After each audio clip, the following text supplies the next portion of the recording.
संयमं भजेरं कल्याणे भागिसविसोहिताणं विमे गुरु स्वयम् अनुशासयन्ते तेऽहं गुरु स्वयम् पूजयामि तेऽहं गुरु स्वयम् पूजयामि। आराध्य को नमन। उपस्थित बंधुओं बहनों, प्रसंग चल रहा है आंतरिक शत्रुओं का। आंतरिक शत्रु, तो मैं अपनी बात को प्रारंभ करूं उससे पहले मैं प्रश्न पूछना चाहूंगी, और 4 प्रश्न कई बार मैं पूछा करती हूँ। दुनिया में ऐसा क्या चीज है जो घटता ही घटता है, कंटिन्यू घटता रहता है? दूसरा प्रश्न, ऐसा क्या चीज है जो बढ़ता ही बढ़ता है? और तीसरा, ऐसा क्या चीज है न घटता है न बढ़ता है?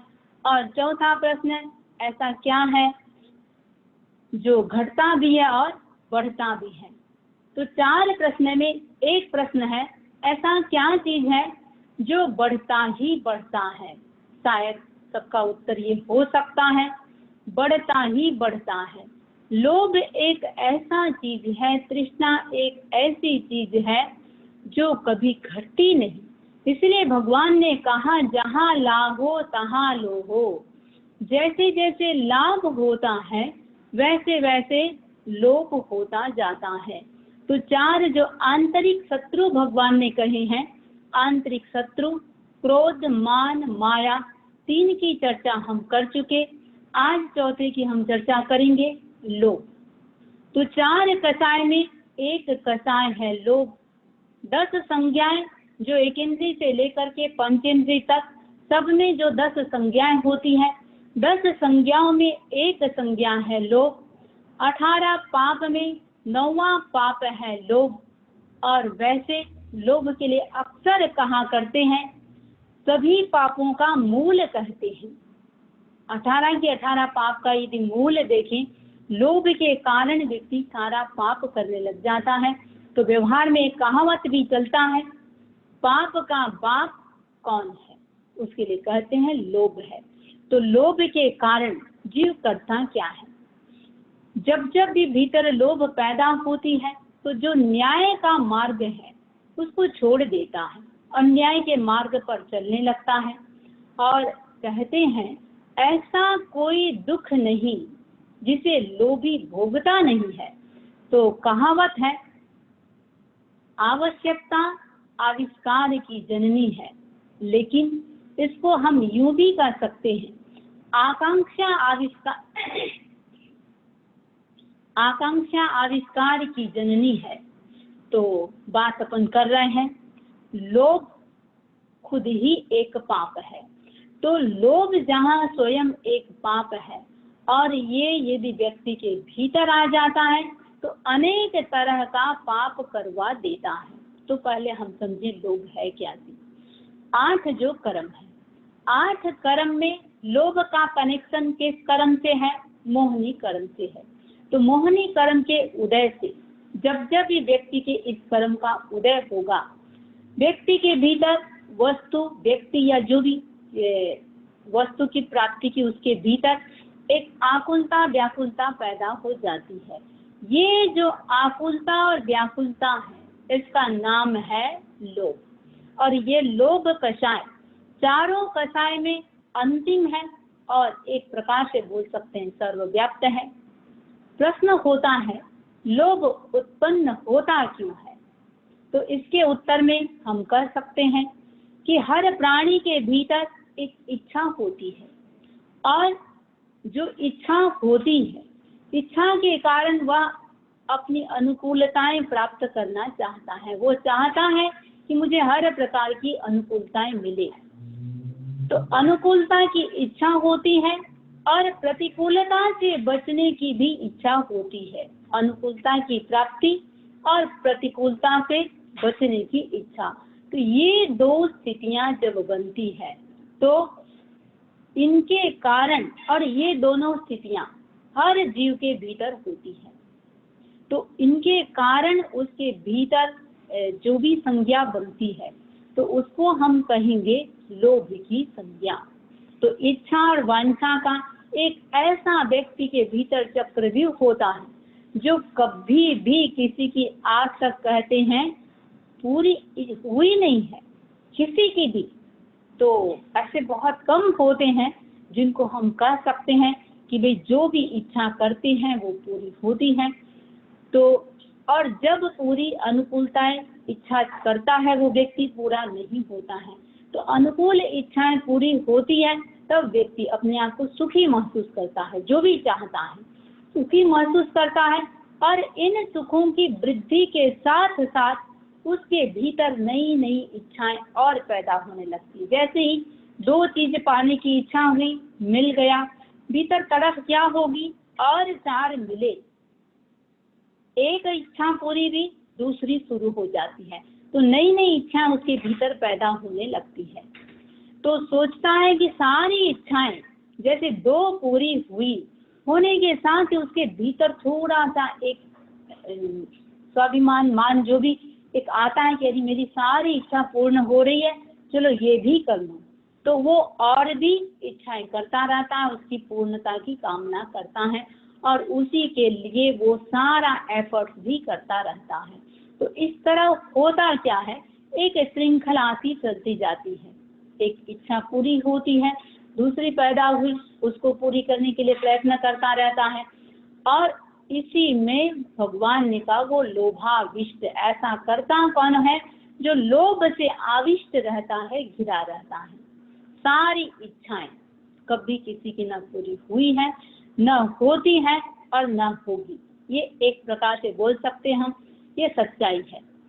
और पांच जो इंद्रियां हैं, पांच इंद्रियां हैं, इंद्रियों का जैसे जैसे विकास होता है, किसी का एक इंद्रिय है, किसी का दो इंद्रिय है, किसी के तीन, किसी के चार और किसी के पांच। तो इंद्रियों का जैसे जैसे विकास होता है, इच्छाओं का भी धीरे धीरे विकास होता चला जाता है। जितनी इंद्रियां कम उतनी उतनी इच्छाएं व्यक्ति के कम होती है, ये स्वाभाविक नियम है। जैसे इसको हम यूं भी देख सकते हैं, एक इंद्रिय जीव जिन कर्मों का बंधन एक सागरोपम जितना करता है, वहीं पर दो इंद्रिय वाला जीव 5 सागरोपम जितना कर्मों का बंध करता है। वहीं पर 3 इंद्रिय वाला जीव 25 सागरोपम जितना बंधन करता है, और वहीं पर 4 इंद्रिय वाला जीव 50 सागरोपम जितना बंधन करता है। और संगी जो पंचेंद्रिय जीव है 100 सागरोपम जितना कर्म बांधते हैं। और आगे यदि बढ़े तो मोहनी कर्म की मूल जो बताया गया है 70 कोड़ा कोड़ी सागरोपम जितना बंध कर लेता है। लेकिन ये 70 कोड़ा कोड़ी बंध कौन कर रहा है? संगी पंचेंद्रिय वाला कर रहा है। कहाँ 70 कोड़ा कोड़ी और कहाँ हमने एक इंद्रिय की बात की, सिर्फ एक सागरोपम जितना कर्म को बांध रहा है। अब बात देखें हम, इंद्रियों के विकास के साथ कैसे कैसे व्यक्ति की इच्छाएं बढ़ती है। लेकिन वहीं पर देखिए, इंद्रियों का विकास इच्छाओं का ह्रास भी कर सकता है। तो विकास भी दोनों स्थितियां बनती है। कब बनती है? बस दिशा बदलते ही दशा बदल जाती है। क्योंकि केवल ज्ञान कौन प्राप्त करता है? वो सिर्फ और सिर्फ पंचेंद्रिय वाला ही करता है। बस जब जब ये 5 इंद्रियां अंतर्मुखी होती हैं, व्यक्ति की दिशा बदल जाती है। भौतिक सुखों का आकर्षण भी, धन संपत्ति के जितनी जितनी व्यक्ति के सोचेगा मुझे बड़ा मकान मिले, मकान खरीदने के लिए व्यक्ति को पैसा चाहिए। तो भौतिक सुखों का आकर्षण, उसके कारण धन संपत्ति के संग्रह और उसके प्रति आसक्ति उसकी होती चली जाती है। अब सुखों की प्रतीति देने वाली जो भी वस्तुएं हैं उनके प्रति राग और परिस्थितियों के प्रति राग, ये सारा की सारा लोभ का कारण बनता है। वस्तु के प्रति, व्यक्ति के प्रति और परिस्थितियों के प्रति जो राग है, वो राग भाव ही व्यक्ति के लोभ का कारण बनता है। मन चाहा सभी होता रहे और अनचाहा कभी न हो, ये उत्कंठा हमेशा सबके भीतर बनी रहती है। और ऐसी उत्कंठा को मान के चले, ऐसी उत्कंठा जहाँ जहाँ हुई है उसको ज्ञानियों ने मूढ़ता कहा है, मूर्छा कहा है। और मूढ़ व्यक्ति धर्म के स्वरूप को कभी जान नहीं पाता, खाली मन चाहा हो और अनचाहा नहीं हो, ये कौन सोचता है?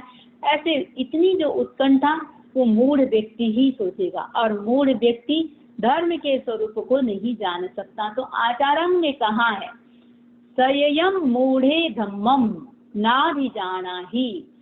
तो ये मूढ़ता मोह की सूचक है और वो व्यक्ति धर्म को जान नहीं सकता है। तो मोह भी दो प्रकार का है, मोहनी कर्म जो अपन बोलते हैं, दो प्रकार का मोह, दर्शन मोह और चारित्र मोह। और ये मुझे ऐसा लगता है ये दोनों चीज को इतनी गहराई से समझ ले तो हम काफी सीमा तक अपने आप को कर्म के बंधन से बचा सकते हैं। दर्शन मोह क्या है? दृष्टि से संबंध रखता है, और चारित्र मोह आचरण से संबंध रखता है। दृष्टि से और आचरण से विवेक का नहीं होना, क्या करना चाहिए क्या नहीं करना चाहिए, जड़ और चेतन को एक मानना, जो अपना नहीं है उसे अपना मानना, ये सारा क्यों होता है? ये हमारे दृष्टि से संबंध रख रहा है और ये मोहनी का प्रकार है। तो दृष्टि से संबंध रखने वाला या विवेक को पैदा नहीं होने देने वाले को कहेंगे हम दर्शन मोह। चारित्र मोह किसको कहेंगे हम? जान तो रहा है, एक तो जानता ही नहीं है, दूसरा जान तो रहा है लेकिन आचरण कर नहीं सकता। मुझे पता है ये पाप है लेकिन मैं इसको छोड़ नहीं सकता। जो नशा करते हैं वो कहेंगे हमको पता है नशा से क्या क्या होता है लेकिन हम छोड़ नहीं सकते। ये छोड़ क्यों नहीं सकते?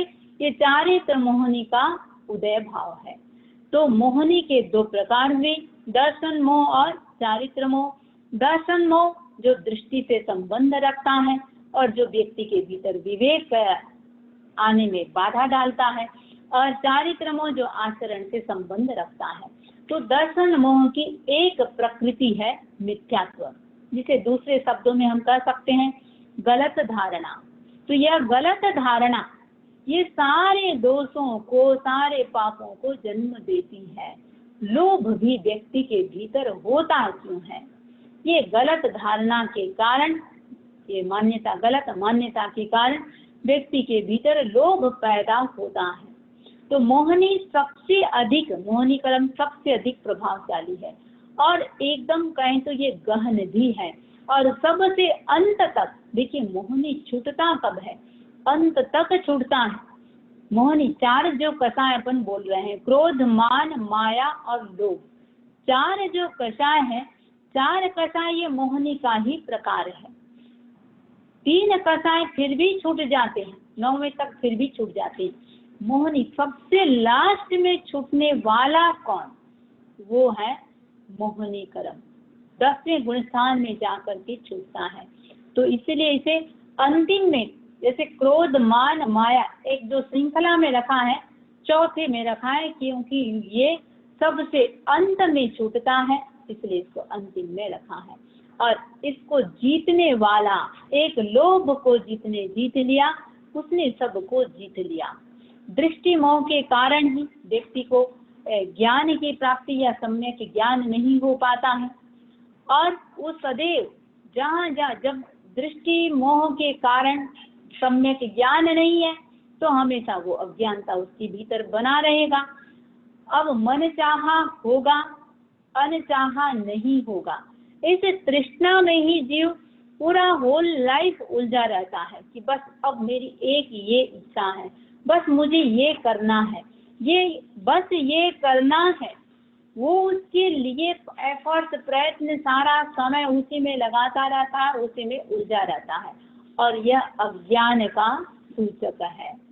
अब पदार्थों की पराधीनता में आज तक न किसी को सुख मिला है, न कभी मिलेगा। पदार्थों की पराधीनता, केवल पदार्थ में, पुद्गलों में ही सुख को खोजना। तो भोग के लिए कहा जाता है वो शरीर गम्य है। उन भोगों को भोगते भोगते व्यक्ति थक जाता है।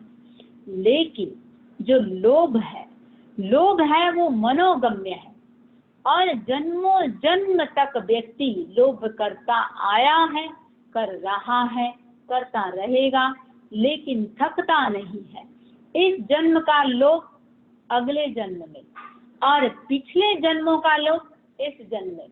इस तरह ये लोभ जो है अंतहीन सिलसिला व्यक्ति का चलता ही रहता है। तो कहा गया ऐसा कोई दुख नहीं, अभी जो मैंने बात कही, जिसे लोभी व्यक्ति भोगता नहीं है। तो 10वें कालिक में आता है, 4 जो कसाय की बात अपन कर रहे हैं। क्रोध क्या करता है? प्रीति का नाश करता है। मान विनय का नाश करता है। माया मित्रों का नाश करती है। और लोभ, बाकी सब सिर्फ एक एक बात कही है, एक एक चीज को नाश कर रही है। लेकिन जहाँ लोभ आ गया वो प्रीति को भी नाश करता है, विनय को भी नाश करता है, मित्रों को भी नाश करता है। लोभो सब विनाशनो, सब चीज का विनाशक कोई है तो वो लोभ है, सभी गुणों का नाश करने वाला है। तो लोभ को तृष्णा भी कहते हैं, इच्छा भी कहते हैं। और तृष्णा को, लोभ को आकाश से भगवान ने उपमित किया है। जैसे आकाश अनंत है, उसका कोई अंत नहीं, वैसे ही तृष्णा भी कैसी है? अनंत है। लोभ अनंत है। भगवान ने कहा इच्छा हुआगा ससमा अनंतया, व्यक्ति की इच्छाएं आकाश के समान अनंत है, यानी उसका कोई अंत ही नहीं है। तो शास्त्रों में एक घटना आती है, चक्रवर्तियों की घटना कई बार चर्चा करते हैं। एक चक्रवर्ती हुए हैं अपने इस अवसर्पिणी काल के, शुभोम चक्रवर्ती। तो शुभोम चक्रवर्ती की कथा आती है। वैसे जो भी चक्रवर्ती होते हैं 6 खंडों के राजा होते हैं, और सर्वोत्कृष्ट रिद्धि संपन्न, उन्हीं के जितना भी आज तक सबसे ज्यादा कोई वैभवशाली है वो होते हैं चक्रवर्ती। अब चक्रवर्ती 6 खंड के राजा कहते हैं, फिर भी 6 खंड के राजा है, फिर भी ये शुभम चक्रवर्ती है, उसके मन में 7वें खंड पर विजय पाने की इच्छा हो गई। अब विजय पाने की बात सोची। अब इसी असीम लोभ या तृष्णा का फल क्या हुआ? उसे समुद्र में डूबकर जान गंवानी पड़ी। और कहाँ 7वें खंड का आधिपत्य की कामना थी। 7वें खंड के आधिपत्य तो दूर की बात है, जाना कहाँ पड़ा? इस लोभ के कारण 7वीं नरक में जाना पड़ा। तो लोभ को भगवान ने आग की उपमा दी है, आग के समान बताया है। कैसे? अग्नि में चाहे कितनी भी ईंधन, लकड़ी, ईंधन सामग्री आदि डालते जाओ, अब होता क्या है, जितनी जितनी ईंधन जितना डालते हैं उसकी लपटें और अधिक उठने लगती है। उसी प्रकार जहाँ लोभ है, कितना ही व्यक्ति के पास धन आ जाए और भी अधिकाधिक वो उद्दीप्त होती चली जाती है, उसकी इच्छा, उसकी तृष्णा पूरी होती नहीं है। तो कहा गया जैसे छेद, छलनी में छेद होता है, तो छलनी में जिस प्रकार छेद वाली छलनी में कोई तरल पदार्थ टिक नहीं सकता, उसी प्रकार आत्मा रूपी छलनी में लोभ रूपी छेद हो जाए तो धर्म रूपी तरल पदार्थ कभी टिक नहीं सकता। तो कहा गया जैसे रोगों का मूल है रसों का आस्वाद लेना, रस वृद्ध होना। शोकों का, जितने भी शोक हैं, व्यक्ति जो शोक में रहता है, शोक का मूल है स्नेह, वैसे ही पापों का मूल है लोभ। तो कहा गया सुखी होना है तो इन तीनों का व्यक्ति को त्याग करना चाहिए। किसका किसका? रसों का आस्वाद छोड़े और शोक स्नेह छोड़े और साथ में लोभ को छोड़े, तभी व्यक्ति सुखी हो सकता है। अब लोभ को अलग अलग शास्त्रों में कैसी कैसी क्या क्या उपमाएं दी है। स्थानांग सूत्र में लोभ को आमिषावर्त की उपमा दी है। जैसे गिद्ध जो पक्षी होता है वो केवल मांस का चक्कर काटता रहता है, तो लोभी के लिए भगवान ने आमिषावर्त की उपमा दी है।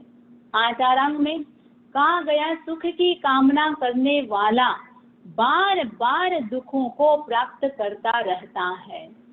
सुख की कामना लोभ के लिए ही उपमा दी है। और योग शास्त्र में कहा गया लोभ के लिए ये ज्ञान आदि गुणों को क्षय करने वाला है और मोक्ष का बाधक तत्व है। प्रथम रति प्रकरण में कहा गया सर्व विनाशों का कोई आधार है, सब चीज का विनाश तो वो केवल लोभ है। और ज्ञानार्णव में कहा है अनर्थों का मूल, सारे अनर्थों का मूल या पाप का बाप ज्ञानार्णव में लोभ को कहा गया है। समवायांग में इसके 14 पर्याय बताए हैं और भगवती में भी 17 पर्याय इसके बताए हैं। तो लोभ है, इच्छा है, मूर्छा है। लोभ का मतलब जैसे सिर्फ इच्छा भी ये लोभ का ही प्रकार है, मूर्छा भी लोभ का ही प्रकार है। इच्छित वस्तु की प्राप्ति की व्यक्ति के भीतर कोई इच्छा हो गई, उसकी प्राप्ति के लिए अदम्य अभिलाषा, कंटिन्यू कोई जो निरंतर जो इच्छा बनी रहती है, ये भी लोभ का प्रकार है। तृष्णा लोभ का प्रकार है। व्यय, वस्तु प्राप्त हो गई, व्यय न करने की इच्छा खत्म न हो जाए। आसंसन, स्नेहियों के प्रति शुभ कामना, भगवान ने इसको भी लोभ के अंतर्गत बताया है। जीने की इच्छा, देखिए इच्छा मात्र लोभ है। जीने की इच्छा, मरने की इच्छा, ये भी लोभ के अंतर्गत कहाँ है। प्राप्त संपत्ति पर राग, प्राप्त संपत्ति आ गई उस पर राग होना। और जहाँ तक संपत्ति की बात है, स्थानांग सूत्र में 10 सुखों की चर्चा आती है, 10 प्रकार के सुख। एक सुख माना गया है अस्थि सुख, मेरे पास है। अब जैसे गहने आभूषण आदि हैं, आभूषण आदि हैं, तो शायद मेरे ख्याल से कितने आभूषण आपके पास है, मुझे पता नहीं यहाँ की स्थिति क्या है। लॉकर में लोग रखते हैं अपने आभूषणों को, तो लॉकर में रखते हैं, शायद रखने के बाद होल लाइफ उसको कभी लाते भी नहीं होंगे। शायद बहुत सारे ऐसे भी गहने होंगे जो कभी आप वापस लाते नहीं हैं या कभी पता भी नहीं है कि वो है भी क्या। तो फिर भी मन में एक संतोष है, मन में एक सुख है, मेरे पास है, उपयोग नहीं कर रहे हैं, लेकिन इसको भगवान ने कहा अस्थि सुख, तो ये भी एक लोभ का प्रकार है। और वैसे जो हम 16 कषाय के प्रकार की बात करते हैं, अनंतानुबंधी, अप्रत्याख्यान, प्रत्याख्यान और संज्वलन, ये 4 कैटेगरी के लोभ के प्रकार होते हैं। अनंतानुबंधी लोभ जिसके भीतर है सम्यक तो आने ही नहीं देगा। अप्रत्याख्यान लोभ जिसके भीतर है वो श्रावकत्व आने नहीं देगा। प्रत्याख्यान लोभ जिसके भीतर है साधुत्व को आने नहीं देगा। और संज्वलन लोभ जिसके भीतर है यथाख्यात चारित्र को आने नहीं देगा। पहले एक बात की अपन चर्चा किए थे, ये 4 जो कषाय हैं व्यक्ति को अपंग बना देते हैं, अपंग बना देते हैं। अपंग व्यक्ति कैसा दिखता है? बड़ा विचित्र दिखता है। क्रोध व्यक्ति की आंखों को छीन लेता है। मानी व्यक्ति का कान नहीं होता, वो कान सुन ही नहीं सकता किसी की कोई बात। और मायावी जो माया करते हैं उनके जीभ नहीं होता, वो कभी कुछ भी बोल देंगे। और जो लोभी होते हैं उनके नाक नहीं होता। नाक नहीं होता का मतलब लज्जा की बात जो आती है, भाई नक्कटा जैसा हो जाता है किसी भी चीज में। जाए लाख रहे साख, पहले ये स्थितियां थी, अब मानसिकता बन गई है जाए साख रहे लाख। तो जो लोभी होता है उसके लिए ये बात कही गई कि उसका नाक नहीं होता। और इस प्रकार जो अपंग होता है वो व्यक्ति दिखने में कितना विचित्र दिखता है। तो अतीत में आज तक जितने भी लोभ के कारण, और वैसे देखिए ये जो चार कथाएं हैं कैसे एक दूसरे से इंटर कनेक्ट हैं। लोभ के कारण व्यक्ति क्या करता है, माया करेगा। अब यदि माया किया, किसी वस्तु की प्राप्ति सहज भाव से नहीं मिला तो वो माया करेगा। माया करता है, मिल गया माया से, उसके भीतर अभिमान आता है कि देखो पता भी नहीं चला किसी को मेरी माया का, और मुझे वस्तु की प्राप्ति भी हो गई, तो उसको मान होगा। और नहीं मिला तो उसको आएगा क्रोध, गुस्सा। और अतीत में आज तक जितने भी युद्ध हुए हैं वो सारे के सारे लगभग यदि देखें लोभ के कारण हुआ है। अब सीता पर जो रावण था वो आसक्त हुआ। देखिए कैसे चार कथाएं को हम यहाँ देखेंगे। सीता पर रावण की दृष्टि पड़ी, आसक्त हुआ, पाने की इच्छा हुई कि सीता को मुझे पाना है, पाने की लालसा हुई। उसके कारण उसने माया की। क्या माया की? साधु का वेश बनाया, रूप बदला, माया की। अब पा लिया सीता को, अब सफलता पर बड़ा अभिमान हुआ, और जैसे ही उसके मान पर चोट पहुंचा तो उसके भीतर क्रोध हुआ। महाभारत युद्ध को लें, महाभारत युद्ध भी क्यों हुआ? राज्य के प्रति जो लालसा थी, उस लालसा के कारण महाभारत युद्ध हुआ। तो अभी हम जो बात कर रहे थे, इच्छा मात्र लोभ। अब क्या क्या इच्छाएं होती है? सम्मान पाने की इच्छा, मान सम्मान जो कहते हैं, पद की पोस्ट की इच्छा। अच्छा, मान सम्मान में होता क्या है? अक्सर जो घरों में भी बच्चों को बार बार टोकते हैं, ऐसा करो, ऐसा मत करो, या सामने मत बोलो। संस्कार देना एक अलग बात है कि एक बार बोल दिया, दो बार बोल दिया। बहुत बार ऐसा होता है, भाई ये मेरे सामने ऐसा कैसे बोल दिया, मैं पिता हूँ, मैं माँ हूँ, मेरे सामने ऐसे कैसे बोल दिया। तो ये भी क्या है? व्यक्ति के मान को हर्ट होता है। तो सम्मान पाने की इच्छा, ये भी लोभ का ही प्रकार है। पद पाने की इच्छा लोभ का प्रकार है। इंद्रिय विषयों के प्राप्त जो भी 23 विषय उसको पाने की इच्छा, जीवन के सुरक्षा की इच्छा, स्वस्थता की आकांक्षा, मैं स्वस्थ रहूं, धन की इच्छा, रूप की इच्छा, ये सारा की सारा लोभ के अंतर्गत आ जाता है। और लोभ से भगवान ने कहा क्या क्या होगा? तृष्णा होती है, तृष्णा से मोह होता है, मोह से व्यक्ति को दुख होता है, और दुख मुक्त होना है। यदि चाहते हैं कि हम दुखी न बने, दुख से मुक्त होना है, तो क्या करें? दुख से मुक्त होना है तो लोभ को व्यक्ति को कम करना होगा। तो लोग आखिर क्यों करते हैं? किसी चीज को पाने के लिए, सुख के लिए, लेकिन ये दुखों की लंबी श्रृंखला बना देती है। तो हम अपने लोभ को कम करें। होता क्या है, चाहे वस्तु को लें, हम बस इतना सा कर लें, इतना सा कर लें, शायद ये इतना सा फुल लाइफ कभी उसका एंड होता ही नहीं है। एक कोई ऊंट का मालिक था और दिया आपने उसको 100 ऊंटों को दे करके उसको आगे कहीं भेजा। तो 100 ऊंटों को लेकर के गया और मालिक ने उस ऊंट वाले से कहा था, देखो रात को सारे ऊंट सोने के बाद ही तुम सोना, पहले मत सोना। ठीक है, चला गया। अब रात की 12 बज गई, 1 बज गई लगभग। अब ऊंट 5-10 बाकी हैं। सोचा क्या करूं। लास्ट में उसने देखा 2 तो बज रही है, अभी तक 5 ऊंट बाकी हैं। जैसे तैसे उन 5 को सुलाने का प्रयास किया, 10 ऊंट और जग गए। उन 10 को फिर सुलाने का कोशिश करता, 5 और जग जाते। होता क्या है, वही स्थितियां व्यक्ति के मन की होती है।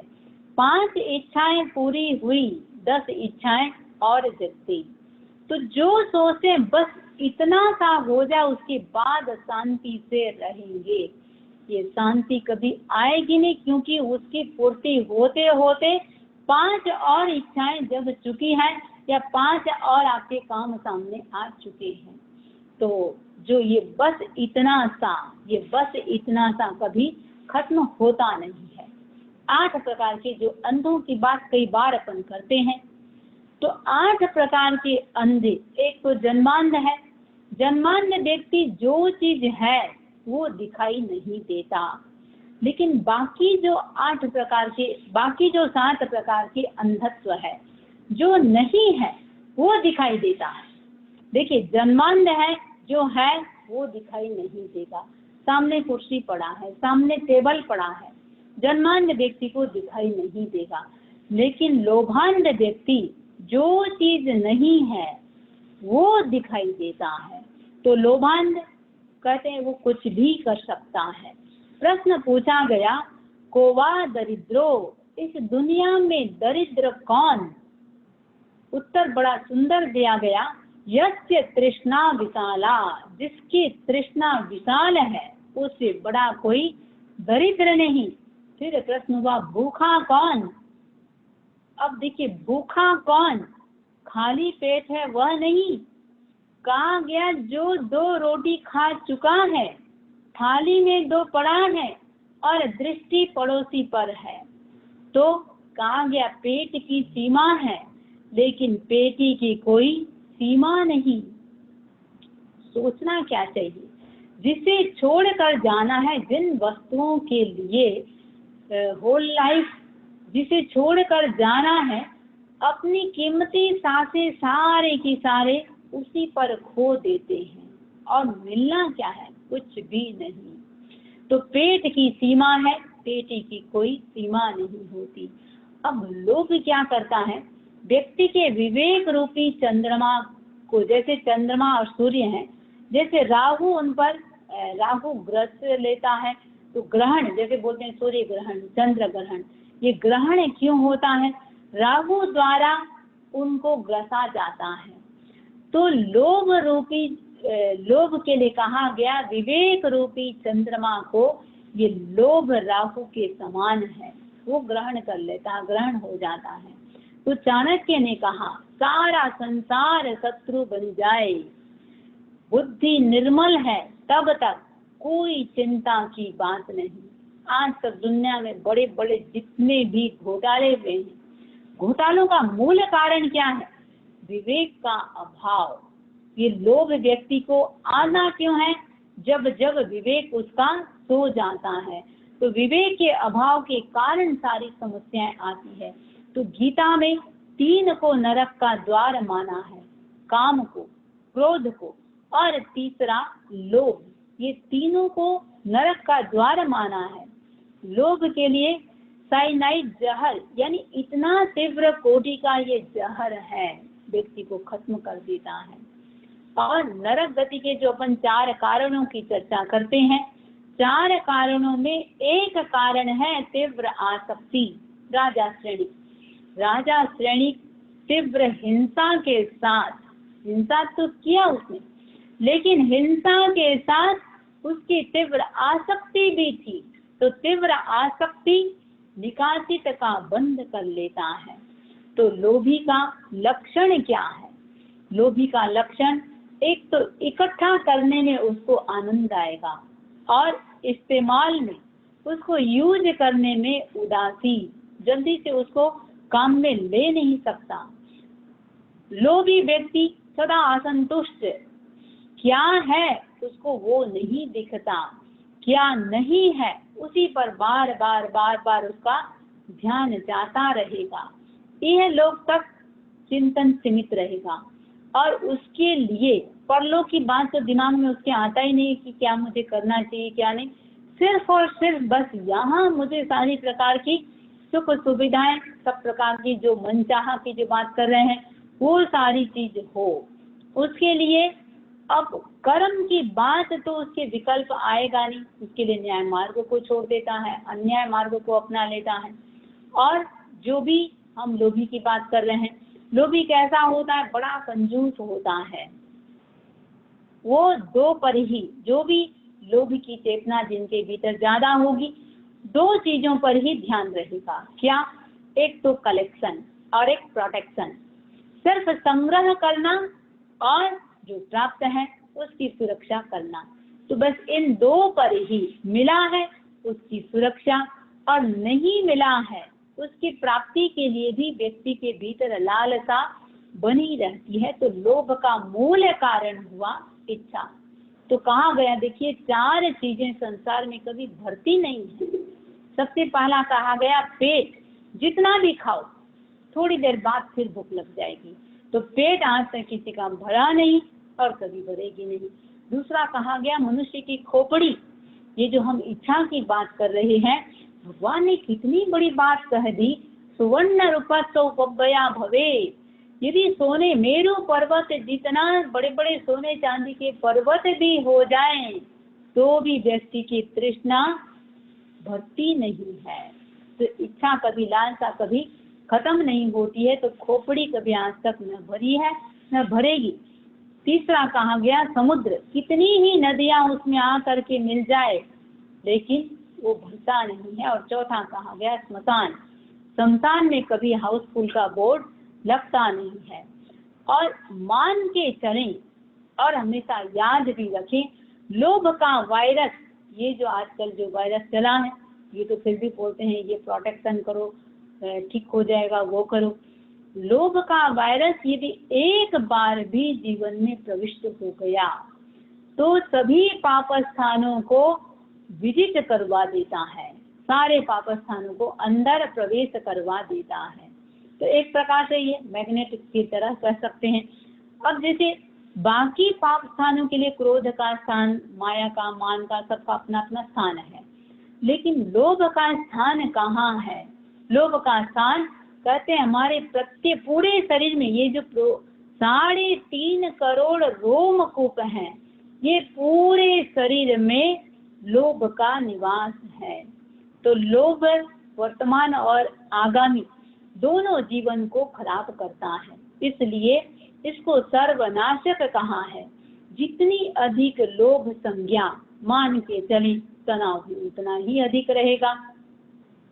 और इसलिए लोभ को खराब इसलिए भी कहा है, एक विचित्र मनोवृत्ति सी बन जाती है। बस जो दिखा उसको लेते जाओ, चाहे वो वस्तु उपयोग में आए न आए, काम में लें न लें, उपयोगी है या नहीं है। आसक्ति के कारण संग्रह वृत्ति व्यक्ति के जल्दी से छूटती नहीं है। तो बस लेते जाओ लेते जाओ, तो ये सारी स्थितियां बनती जाती हैं। तो अब देखिए प्राणातिपात आदि जितने भी द्रव्य पाप है, द्रव्य पापों में हिंसा को सबसे बड़ा पाप स्थान माना है। और वैसे ही ये तो बाहरी की बात हुई, आंतरिक जो आभ्यंतर हम शत्रु की बात कर रहे हैं या आभ्यंतर जो भाव पाप है, भाव पाप स्थानों में लोभ को सबसे बड़ा पाप माना है। क्रोध मान ये फिर भी दिखाई देता है, माया और लोभ ये सारे स्लो कोल्ड पॉइजन है। ये दिखते जल्दी से दिखते नहीं है और भीतर ही भीतर ये विषैले, इतने भयंकर विषैले विष फैलाते रहते हैं। तो केवली को छोड़ दें, अपन केवली को छोड़ दें, बाकी कोई भी संसार में ऐसा जीव नहीं है जिसके भीतर लोभ नहीं होता है, चाहे अल्प मात्रा में चाहे बहुत मात्रा में। जो हम अभी 4 प्रकारों की बात किए, अनंतानुबंधी, अप्रत्याख्यान, प्रत्याख्यान और संचलन, मात्रा कम ज्यादा हो सकती है। बड़ों की बात छोड़ दें, एक बच्चे को ही लें। आज बच्चे को एक हाथ में एक चॉकलेट है, फिर भी उसकी अपेक्षा क्या रहती है, रखता क्या है, और यदि मिले, यदि आपके हाथ में 5 चॉकलेट है, उसकी इच्छा रहेगी कि मैं 5 की 5 मुझे ही मिले। आज भाई बहन, यदि आपने दोनों को एक एक पकड़ा दिया तो भी दोनों के मन में क्या आएगा कि सामने वाले का मैं कैसे ले लूं। तो ये क्या है, ये लोभ ही है। तो उस समय बचपन सा लगता है, लेकिन ये अंदर ये लोभ के कारण ही ये सारी स्थितियां बनती है। आज और भी देखते हैं कितने भी तमाशा करता है, और बच्चा जैसे आज चला गया किसी के साथ, अपनों के साथ दुकान भी जाता है, खिलौना देखता है, बस ये मुझे चाहिए, वो मुझे चाहिए, वो मुझे चाहिए। चाहे बचपना भले बोल दें, लेकिन लोभ के कारण रोना धोना वही हो सो जाएगा कि ये मुझे चाहिए ही चाहिए। तो छोटी सी वस्तु का लोभ बच्चा किस में चला जाता है? आर्त और रौद्र ध्यान में चला जाता है। तो लोभ के लिए कहा गया ये दुर्गति का कारण ही बनता है। तो अभी जो हम बात किए कर्म सिद्धांत की दृष्टि से अंत में छूटता है। मैं थोड़ी सी बात उसी की वापस बताना चाहूंगी। अब जैसे चौथे गुण स्थान में व्यक्ति की स्थिति क्या बन रही है? शुभ श्रद्धा से सम्यक्ति बना। 5वें गुण स्थान में आया श्रावक बना। 6ठे गुण स्थान में आया साधु बना। 7वें गुण स्थान में आया अप्रमत्त भी बन गया। 8वें गुण स्थान में आया अध्यवसायों की इतनी शुद्धि अनंत शक्तियों को भी प्राप्त कर लिया। 9वें गुण स्थान में आया क्रोध मान माया, इनको मूल से नाश कर दिया। जो क्षैक श्रेणी वाले हैं, उपशम श्रेणी वाले हैं, उन्होंने सिर्फ दबाया, लेकिन क्रोध मान माया को मूल से कर दिया नाश। 10वें में आया, 10वें का नाम क्या है? देखिए, सूक्ष्म संपराय। संपराय का मतलब होता है लोभ, और है कितना सूक्ष्म, यानी नहीं के बराबर। अपन को क्या लगेगा, अरे इतना सा तो है, कोई खास बात नहीं। जो इतना सा है वो कभी भी उसको इतना सा नहीं मानना चाहिए। चिंगारी चिंगारी है। और वही देखिए जो इतना सा लोभ है वो क्या करता है? वो व्यक्ति को भले सूक्ष्म है लेकिन कसाय तो कसाय ही है। वो शिखर की चोटी से व्यक्ति को कहाँ पहुंचा देता है? तलहटी तक पहुंचा देता है। 11वें गुण स्थान में चला गया। 11वें वाला जैसे कोई ऊपर सीढ़ियां से जब नीचे गिरता है, कहाँ आएगा? पूरा सीधा नीचे आ जाता है। तो इतना सा लोभ अपन को व्यवहार में अपन उसको बोलेंगे नहीं है। इतना सा लोभ भी, चिंगारी सा भी, और पूरा नीचे सीधा पहले गुण स्थान तक व्यक्ति आ जाता है। जैसे हलाहल, हलाहल विश्व का छोटा सा कण भी होता क्या है? प्राणों को समाप्त कर देता है। उसी प्रकार की स्थिति सूक्ष्म कसाय की है। जैसे छोटा सा कांटा या कांच का टुकड़ा मनुष्य को न तो स्थिर चलने देता है और न स्वस्थ चलने देता है। और होता क्या है? वो छोटा सा कांटा या छोटा सा कांच का टुकड़ा इतनी वेदना और बार बार तीव्र वेदना उत्पन्न करती है। उसी प्रकार छोटा सा लोभ भी जब उदय में आता है, स्थिति बड़ी विचित्र बन जाती है, बिगड़ जाती है, और वो 11वें से कहाँ गिरा? सीधा नीचे आ जाता है। तो कहा गया, तो जैसे अभी मैंने एक बात बताई, मैग्नेट। तो लाभ एक मैग्नेट है। लाभ से क्या होगा? लोभ होगा। जहां भी लाभ हुई तुरंत व्यक्ति को एक मिलते ही दूसरा पाने की इच्छा शुरू। तो लाभ से लोभ हुआ, और लोभ मैग्नेट जैसे आसपास के लोहे को अपने आप खींच लेता है। तो आसपास के लोहे को, यानी दूसरे पापों को ऑटोमेटिक वो खींच लेता है। अब जैसे कोई किसी पर मुग्ध हुआ, वो भले वस्तु है या व्यक्ति है, पाने की उसके भीतर तड़प पैदा होगी, मुझे इस चीज को पाना है। तो पाने के लिए क्या क्या वो नहीं करता है। सफलता मिल गई, अहंकार कि देखा मेरा पराक्रम, एक बार जिस वस्तु को लेने का विचार करता हूँ उसे किसी भी कीमत पर मैं लेकर ही छोड़ता हूँ। और कभी प्राप्त नहीं हुआ तो क्रोध भड़कने लगता है, और यहाँ तक स्थिति पैदा हो जाएगी हिंसा, झूठ, चोरी, परिग्रह, क्रोध, मान, माया, लोभ, कलह सभी को आमंत्रण दे बैठता है। किसके कारण? सिर्फ एक उसके उस लोभ के कारण। आगम में ऐसी बहुत सारी घटनाएं भी आती है। दृढ़ प्रहारी, तो दृढ़ प्रहारी इतना, वो एक डाकू था। अब एक ब्राह्मण के घर, देव शर्मा के घर धन लेने गया। इच्छा है सिर्फ धन लेना। अब धन लेने गया, देव शर्मा बाहर गया हुआ है, पता चला डाकू घर में आ गया है। पुत्र ने बताया, डंडा लेके घर आया। अब दृढ़ प्रहारी, सिर्फ उसको पाना है धन। अब धन के लिए ले सकता था केवल धन। जैसे ही देव शर्मा घर में आया, उसको जान से मार दिया।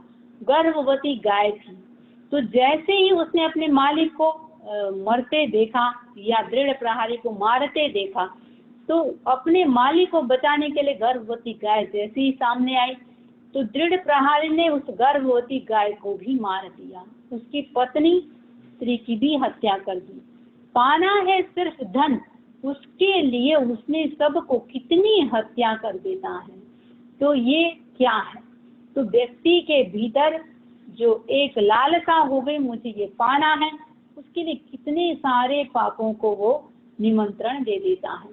दूसरी बात मान के चले, किसी चीज को कोई पाना चाहता है, उसकी मालकियत उस पर नहीं है, और पाने के लिए जब इतना लोभ मोह, तब उसके भीतर जो लोभ या मोह पैदा हुआ, अरे जिस वस्तु के प्रति आपकी मालकियत नहीं है, फिर भी उसको पाने के लिए आप इतना सब कर रहे हैं, तो जिसकी उस पर मालकियत है उसका कितना मोह होगा, उसके प्रति कितना लोभ होगा, ये भी एक सोचने की बात है। तो तीव्र आसक्ति जहाँ जहाँ होगी, तो मृत्यु से भी वो कभी भयभीत होता ही नहीं है। जितने भी राजा आज तक हुए हैं, तो राजा आज तक हुए हैं, तो उनकी जो भी स्थिति बनी, तो उन्होंने क्या किया? जो भी राजा बने हैं, लोभ के कारण कभी किसी रानी पर कोई मुग्ध हो गए, कितने हजारों लोग, हजारों की बात छोड़ दें, लाखों तक मौत के घाट उतार देते रहे हैं। तो लोभ के कारण व्यक्ति नरक तक का बंधन कर लेता है, सब कुछ कर लेता है। कहा गया, भोगान भुक्ता वयमेव भुक्ता, तृष्णान जीर्णा वयमेव जीर्णा।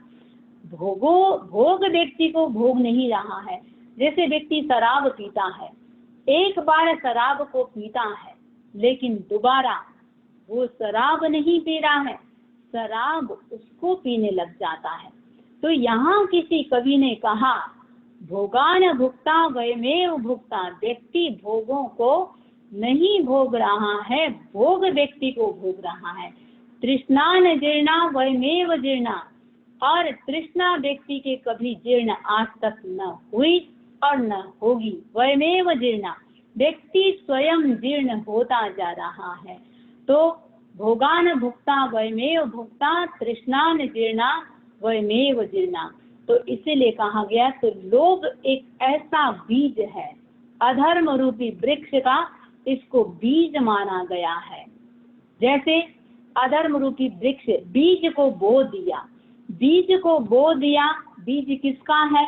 वो अधर्म का बीज है। अर्थात लोभ रूपी वृक्ष से अधर्म का वृक्ष उत्पन्न होता है।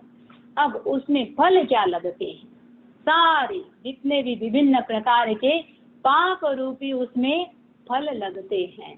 तो अतः व्यक्ति को संतोष धन प्राप्त करना चाहिए। तो योग शास्त्र में कहा गया है, चक्रवर्ती जो सगर थे, चक्रवर्ती सगर के 60,000 पुत्र थे, उसके बावजूद भी उनको संतोष नहीं हो सका। कुचिकर्ण का आता है कि कुचिकर्ण के पास इतनी लाखों गोधन थी, उससे यानी गाय आदि के, उससे उनको तृप्ति नहीं मिल सकी। और तिलक सृष्टि इतनी मात्रा में उनके पास धान्य संग्रह आदि करके भी कभी संतोष नहीं हुआ। नंद राजा के लिए आता है, उनके पास सोने के ढेरों से इतने ढेर थे, यानी अनाप शनाप सोने थे, उसके बावजूद भी उनको कभी शांति प्राप्त नहीं हुई। इसलिए भगवान ने कहा, श्रावक को क्या करना चाहिए? संतोष। 5वां जो व्रत है, इच्छा परिमाण, अपनी इच्छाओं को सीमित करें। श्रावक के 3 मनोरथ। एक मनोरथ क्या है? कब मैं अल्प मूल्य और बहुमूल्य परिग्रह का प्रत्याख्यान करूंगा। एक भी मनोरथ ऐसा नहीं है कब मैं दुनिया का सबसे बड़ा धनी इंसान बनूंगा। जो है उसको भी मुझे छोड़ना है, प्रत्याख्यान करूंगा।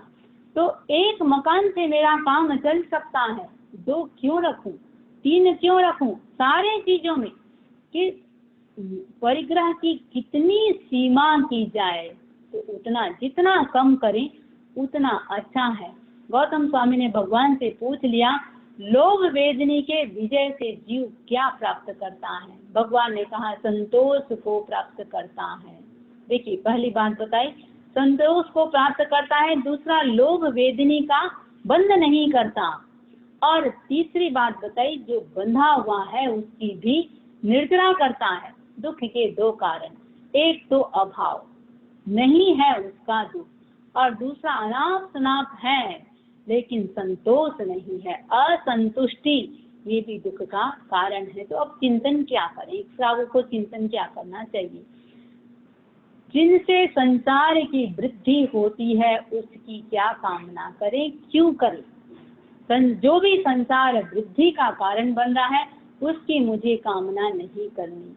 बाह्य जो भी पदार्थ हैं वो सिर्फ सुखाभास हैं, सुख वास्तविक सुख नहीं है, सुख प्रतीत होते हैं। पर पदार्थों से, पर द्रव्यों से आज तक सुख किसी को मिला नहीं है और वो दुखों का ही कारण बनता है। भौतिक पदार्थ की प्राप्ति लोभ से किसी की नहीं होती, पुण्य से होता है। तो मुझे अपने पुण्य को कितना प्रबल कर सकूं। अपने आप को सम्यक दृष्टि मान रहे हैं तो सम्यक दृष्टि वाला लोभ, लोभ पाप है, पाप का प्रकार है, और कषाय भी है। तो कषाय या पाप के प्रकार को सम्यक दृष्टि वाला उसको ये ही मानता है, छोड़ने योग्य ही मानता है। तो जो सज्जन होते हैं वो अल्प इच्छा वाले होते हैं। तो मुझे बाह्य व आंतरिक ग्रंथियों को तोड़ना है। लोभ लेस्या को अप्रशस्त बनाता है, तो मुझे प्रशस्त लेस्या में जीना है। इस प्रकार आप चिंतन कर सकते हैं और अपने लोभ को, ठीक है, किसी का कम हो सकता है, किसी का ज्यादा, वीतराग तो कोई नहीं है। जहाँ भी है हो सकता है वो संजलन कथा है, हो सकता है वो प्रत्याख्यान लोभ है, हो सकता है वो अप्रत्याख्यान है, हो सकता है वो अनंतानुबंधी है। जहाँ भी है लक्ष्य रखें, परसेंटेज को मैं कितना कम कर सकूं। भले 1% करें, भले 2% करें। अपनी चाहे वस्तु के प्रति राग है, व्यक्ति के प्रति राग है, जो भी लोभ है उस लोभ को हम कितना कम कर सकें, इन्हीं भावनाओं के साथ ओम अरहम मंगल पाठ। तत्तारि मंगलम अरहंता मंगलम सिद्धा मंगलम साहु मंगलम केवली पन्नतो धम्मो मंगलम। तत्तारि लोगोत्तमा अरहंता लोगोत्तमा सिद्धा लोगोत्तमा साहु लोगोत्तमा केवली पन्नतो धम्मो लोगोत्तमो। तत्तारि शरणं पवज्जामि अरन्ते शरणं पवज्जामि सिद्धे शरणं पवज्जामि साहु शरणं पवज्जामि केवली पन्नतं धम्मं शरणं पवज्जामि। विघ्नहरण मंगलकरण स्वाम भिक्षुनो नाम गुणोलक समरण किया सरय चिंत्या काम नमीण असुर सुर गरुल भुयंग परिबंधिये। जय किले से हरिहे सिद्धा यदि वज्जाय सब साहूय संति कुंथवारो हरिठनेमि जलंद पासोय समरंताणं नित्यं सब्बं रोगं पनाशै सब्बं दुःखं पनाशै सब्बं कष्टं पनाशै सिद्धा सिद्धिं मम दिशन्तु। ओम अरहम ओम अरहम। हाँ, एक सूचना की तरफ